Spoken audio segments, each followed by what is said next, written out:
Today, we are going to be making this particular notification center that you're seeing right over here, okay? You can play the music, and then it works. I have do not disturb switches that I can turn on.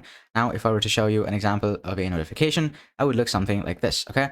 Now, these two are just ones that are sent through Notify Send. I will show you how to do that in just a second.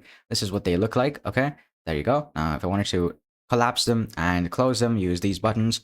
Now, let's open our browser, and then let's go to this website, okay? The web notifications test website over here.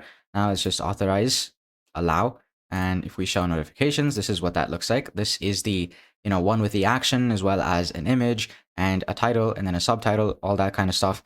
Now, if you look at it inside of the pane, the actual control center pane, then this is what you're going to see. So you see the application name, again, collapse, as well as close all notifications. Let's do that, and let's actually get started with implementing this. So it's pretty easy. First, we're going to back up just as we do as always, and move config SwayNC to .config SwayNC.back. If you haven't installed SwayNC, you install it using a-s SwayNC. You can even use Pacman because it's in the official repos. Nothing to worry about there. Okay, so you get that, and then once you're done, you want to go over to this site. So github.com, Eric, Ryder, I'm pretty sure. Yep, Sway Notification Center. So just go to this link over here. You can just look up SwayNC GitHub on your favorite search engine and you'll still find it. Once you do, okay, just scroll down and you will find a section where you can check out a different config that's already been made. We are going to be adapting this config to work for our particular use case because unless we do that, it's going to take way too long for me to explain how exactly to make a notification center on your own, right? It's going to take way too long, probably something like 4 to 5 hours if I were to cover every single option and including making it look good. Now, neither of us have that kind of time, especially in one video. So what we're going to do is adapt one of these configs to our own liking. The one that I've chosen is actually a pretty recent one, okay, all the way at the bottom right over here. So if I search for it, be able to find, yep, it's this one. Okay, there you go. So you can just get the .files link over here. Let me just check whether it's this one or it's a completely different one. Okay, no, most likely it is that one itself. Just to check. Okay, yeah, no, it's actually this one. Okay, now for this particular one, if you're going to be following along what I'm doing, just make sure to click on this .files link by seebmint or whatever you call this. Now, here you want to clone this config as we have done many times before. So you want to git clone this particular folder. Let me just remove it in case it already exists. Okay, you want to clone this with a depth of 1. The --depth equals 1. When you clone it, okay, you want to go inside the .config folder, find SwayNC, and then copy that over to your actual .config directory. So we're going to do that once this is done. And once you actually do copy it over, there's some things you're going to have to modify so that it fits with our particular configuration. So here, if you look, you will find power profile, caffeine, mic toggle, and themes W, okay? These ones we're not going to be using because they require scripts, which we have to rip from this particular .file setup and then put inside of our own, okay?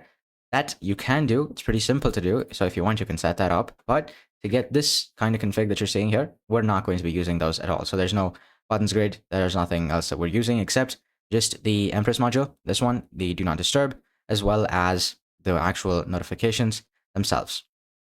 Is it done? Almost done. And in case you wanted to go with a different kind of a config, okay, you can do that. But just know that the instructions for actually making it look the way that I have over here, that's going to be different, right? There's that. Okay, it's done. Now let's go to .files.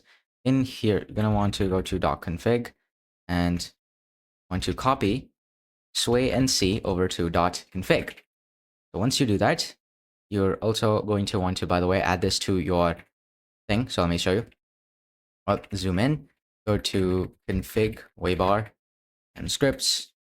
Inside the scripts folder, you want to open launch.sh, and then make sure to add in SwayNC as well so that it reloads whenever you press the mod key as well as R. So if I reload this, okay, right now the bind is not going to, well, it's going to pull this up because the config has been changed, right?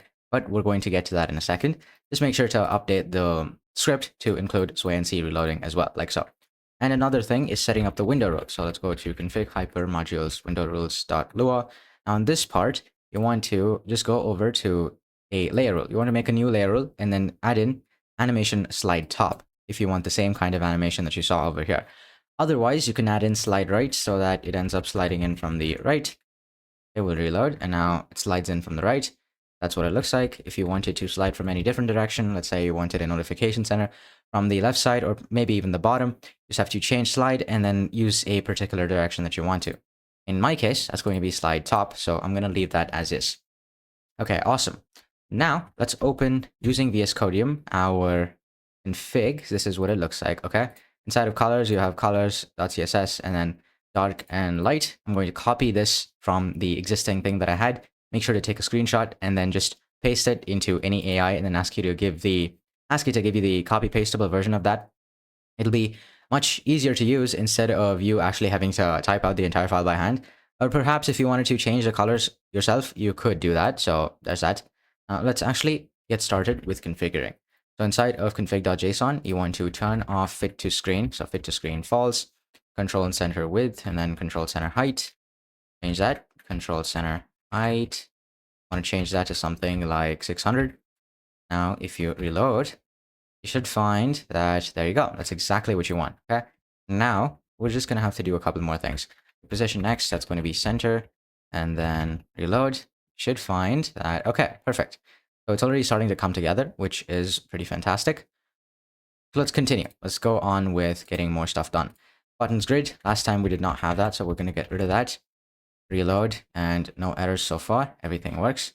But great, now let's go to style.css and begin changing the colors and everything else that we have to. So you put that down here. Format. And here's another thing that I've noticed, okay? Whenever, whether it comes to a Waybar theme or wlogout or even SwayNC, you want to make sure that your font family and font weight, they all come after all unset, okay? Otherwise, the font is just not going to work properly, okay? So that's something to keep in mind. Let's change the font to JetBrains Mono Nerd font. And because we are going for a sans serif aesthetic, let's use Geist, which is our UI font. Reload, and you will see, there you go. The nerd font is currently being used, and the font weight has been changed to reflect the 700 that you're seeing here. Okay, now we have to change the colors. Changing colors is pretty simple. You want to get rid of dark and light. Get rid of these two because we will not be using that. Colors.css, this is a symlink to one of them. That's all right. We don't need the symlink either. Okay, now here, let's just copy over this thing. So config SwayNC dot back. Now in there, you want to copy over colors, the entire folder, or just rough material over to .config SwayNC. Copy it, paste it there. Okay, just move this over to colors. Now, if you reload, you will notice that the colors are definitely not working because you need to import the right file. So let's do that. Colors, roughbox material.css, reload, and what do you know? That's pretty much it. Okay, is that it? Is that it? Let's just check. Okay, notifications all working. And then if we go over to the same website to test our notifications, I'm pretty sure that's pretty much it. There's nothing else that you have to do. Okay, the color scheme, everything's working perfectly. And then, yeah, that's the first time a tutorial in this kind of series, this kind of long form series has been so short, but that's pretty much it. That's all you have to do in order to get a notification center that works just like the one that you're seeing here. Now we can improve it a little bit by adding something like a different border color, as well as pushing this one up to the top. So let's do that so that it matches with the rest of the aesthetic that we have got going on.